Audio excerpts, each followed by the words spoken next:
Et notre invité de cet instant international, c'est Eric Giovalet, qui est dirigeant d'Ovinalp, une société que je connais bien, puisque vous proposez des engrais et des solutions. Enfin, vous travaillez beaucoup en lien avec l'agriculture, qui est un peu mon secteur de prédilection. Exact. Nous sommes fabricants de solutions naturelles de fertilisation donc, dans le sud du département, à partir d'une matière noble qu'on trouve ici un peu partout, qui est le fumier de mouton. Donc on a beaucoup travaillé sur cette matière parce que c'est un produit très intéressant et surtout on a beaucoup travaillé autour de l'innovation de cette matière. Et comment vous en arrivez à l'international alors du coup? Parce qu'on n'imagine pas bien le lien. Finalement, c'est vrai que l'engrais, on imagine que ça va être utilisé en local.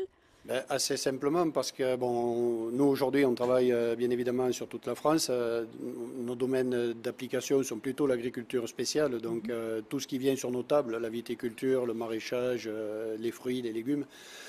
Bien évidemment, dans notre produit, pour essayer de faire, enfin pas pour essayer, pour faire la différence, on est allé chercher, et avec le Muséum d'histoire naturelle de Paris notamment, comment dire, la biodiversité présente dans ces produits. Dans ce principe actif que l'on fabrique et on en a extrait des bactéries et effectivement aujourd'hui on exporte au travers de ces bactéries, y compris au grand export, puisque en fait la difficulté c'est que quand on a une matière qui est vivante, on ne peut pas l'exporter à l'extérieur de l'Europe parce qu'elle est vivante, donc on est obligé de passer par des systèmes de transformation, donc de l'élevage de bactéries, de levures, de micro-organismes. Voilà. On dit souvent ceux qui innovent et ceux qui partent à l'international ont une croissance 2 fois supérieure aux autres. C'est vrai ça?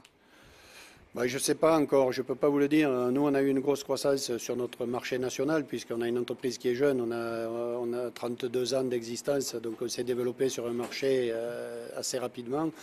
Enfin, assez rapidement. Il a quand même fallu 30 ans pour conquérir toute la France. Aujourd'hui, on va à l'international, mais on va à l'international avec nos produits phares, mais aussi avec des produits neufs, parce qu'il faut qu'on arrive avec une différence. Alors, Phare et neuf, c'est l'innovation. Sur quoi ça se repose votre innovation? en fait, c'est simple. On va extraire des bactéries qui favorisent, par exemple, l'assimilation des minéraux, donc notamment qui piègent les dégazements gazeux d'azote, qui vont favoriser l'assimilation du phosphore inorganique des sols, de la potasse, du fer. Donc, dans ce principe actif, à partir du fumier de mouton, on a ces bactéries-là et on peut les utiliser pour valoriser en fait des ressources naturelles issues des mines, qui aujourd'hui sont très chères, notamment avec la guerre en Ukraine, puisque la guerre en Ukraine a fait bondir les tarifs. Toutes les matières minérales ont été multipliées par 3.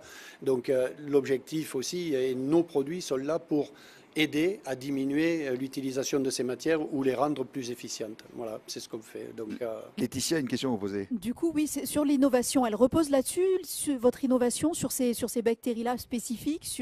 oui, alors, C'est intéressant pour nous de voir que l'agriculture et la biologie, ça innove aussi. On pense toujours, hein, c'est vrai, robots, techniques, bien sûr, numériques. et puis en agriculture, on a longtemps parlé de chimie, donc il ne faut pas cracher dans la soupe. La chimie a permis à l'agriculture mondiale de se développer. Aujourd'hui, on travaille et on retravaille sur la biologie. Et effectivement, cette biologie, elle vient un peu au secours de la chimie et lui permettre d'optimiser ses solutions.